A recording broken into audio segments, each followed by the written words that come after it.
blink of an eye, we as football fans had already experienced a month of football, to be specific, Man United matches. I'm not sure about you guys, but I'm trying my best to follow each Man United matches regardless of the time zone, whereby there are a couple of live matches I do have to sacrifice my liver and sleep to witness Man United live action.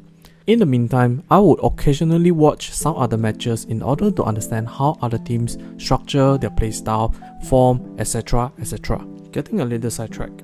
This monthly review will be a series whereby after each month of Man United football, I'll be making 5 lessons that will summarize my overall lesson learned and personal feelings on how Man United performed. So with August gone through together witnessing a month of Man United football, where Man United played a total 3 matches, secured 2 wins and a loss, here are 5 lessons we could learn on this August monthly review.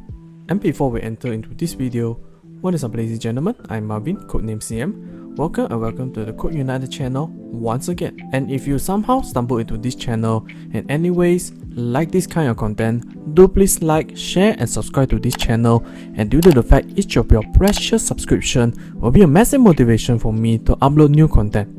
And don't forget to ring the notification bell for every new upload. With that being said, let's get straight into the video. Number 5. Slugfest. In the 3 matches, clean, constructive and control, none of these words really associate with Man United current playstyle, and the 3 matches have been very hard to watch. While ugly, pragmatic and chaotic slugfest would be a best description for the current Man United. In the first game against Wolves, whom lost their head coach Julen Lopetegui days before the opening of the match due to financial issue, plus the add salt to injury, their captain Ruben Neves also leaves Wolves to Saudi. With this negative occurrence happens in Wolves, Man United were expected to have a comfortable win at Old Trafford.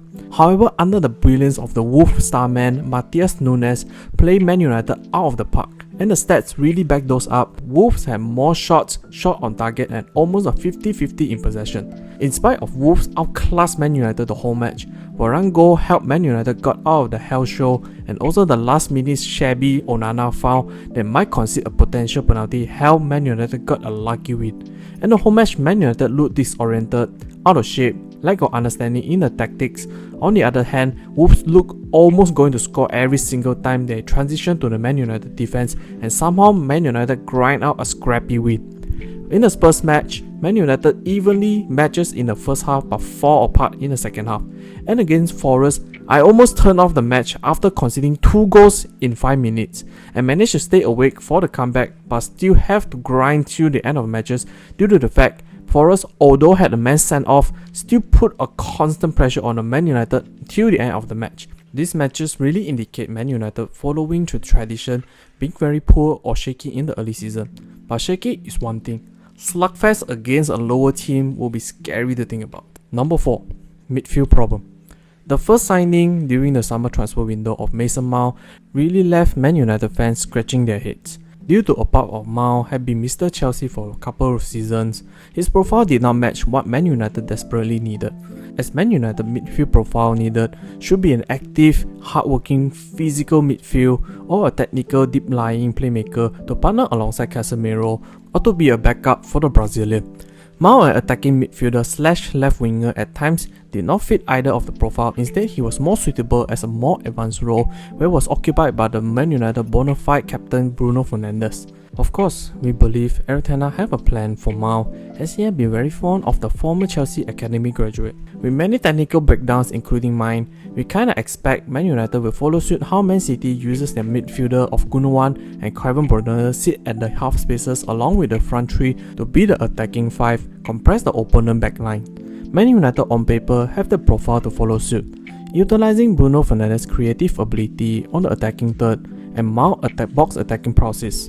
However, this kind of formation had a massive downside due to 2 free 8s push up front make Casemiro to be a sole pivot alone in the midfield, and any quick transition will make it impossible to stop, thus an imbalance in the midfield. In the Spurs match was the best example as Bissouma, Sarr and Maddison absolute schooled the Man United midfield with ease. To counter this weakness, many teams employ this tactic with thus a fullback tucked in as an inverted fullbacks to assist for the defensive duty. Yet both Shaw and Aaron Wan-Bissaka had a tendency to drift wide when it comes to defense. Besides, at times Casemiro or CDM would push far forward, led to the backline very exposed.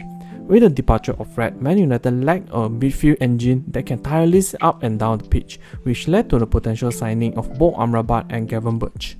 Number 3. Striker issue. No secret that Man United's lack of striker issue have been well documented, with Anthony Martial fitness issue continue to haunt the fanbase, going from ambitious signing of the England talisman Harry Kane and a Nigerian superstar Victor Osimhen to a newly exciting signing of Rasmus Højlund, unfairly seen as a saviour to be a number 9 spot holder. But the injuries or potential serious back injury delayed the Højlund debut. This led to Marcus Rashford, an inside forward, to cameo up front but had a disastrous performance. The combination of Anthony, Garnacho and Rashford were a bad mix.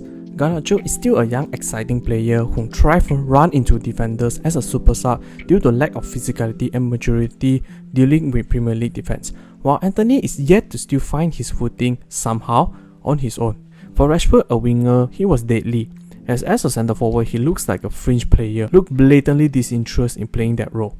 Furthermore, with Martial back into the team in the Forest game and Rashford back to the left wing, Man United played significantly better at the offensive department.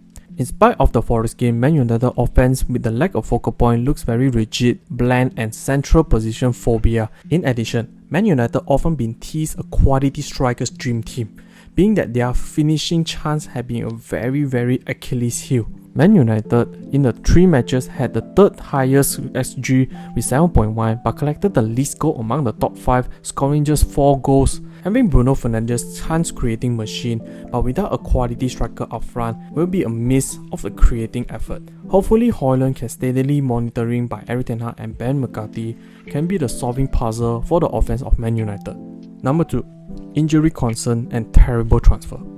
Varane, Shaw, Mount and Malaysia injuries helped Man United squad depth to be very worrying. And although Man United managed to have 3 major signings in July but were lacking behind in August, as per right now there were a couple of first team players and backup players out of injury for quite a period of time.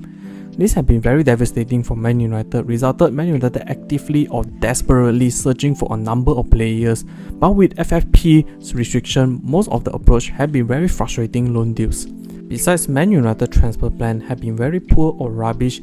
In a sense, many players have been said to leave Man United for their career sake, while some of them prefer to stay for money reason. Yes, I'm talking of Harry Maguire, you dumb nut.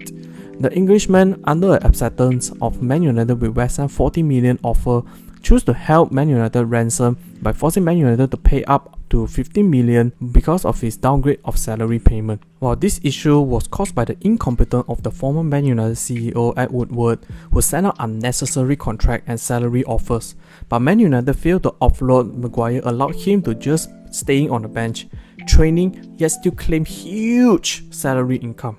To be honest, he's kinda living my dream. In short, Man United transfer have been decent with the pull-in crucial upgrade in some position, but the budget quickly depleted and forces to implement a sell-to-buy strategy whereby Man United were atrocious at it. We really need a reset for many departments. Number 1. Not really looking forward into the season. No doubt Erik ten Hag has been a fantastic manager for Man United, doing miracle after impossible mission, making Tom Cruise run for his money, winning Carabao Cup and finishing within top 4 using a very shallow squad plus little to no quality striker available. To make things better, in November last year, Glazers had announced their intention to sell the club, pulling 2 major competitors, Sir Jim and El Thani, had fans overjoyed as finally released from the blood-sucking Glazer family. Yet it's September 2023 and we are still having Glazers in the house and sales everything up in the air due to not meeting their ridiculous evaluation of Man United value. Although Man United did see some positive transfer activity, but that would not be enough as evident injury crisis, suspension or off-pitch issue to any of first team players have our season in a turmoil. On top of that, rivals also made several cash out for reinforcement. Arsenal splashed over £100 million on Declan Rice, Liverpool brought in McAllister as a boss lie, Chelsea basically selling and buying everyone possible right now. Hell, Even Aston Villa, Newcastle and bloody West Ham have been reinforcing their team, signing quality players after quality players and play extremely good, while Man United still using unconvincing reason to cover their inability in the transfer market. It can be seen that this season will be a very difficult to hold on, as teams left and right improve and Man United remain almost identical. Is worrying. This situation led to me, in all honesty, not really looking forward into this season. That's the end of the video. What do you guys think? What's your take after the August matches went through with Man United? Comment down below so that we can have a discussion. Hope you all enjoyed this video. I will see you all in the next one.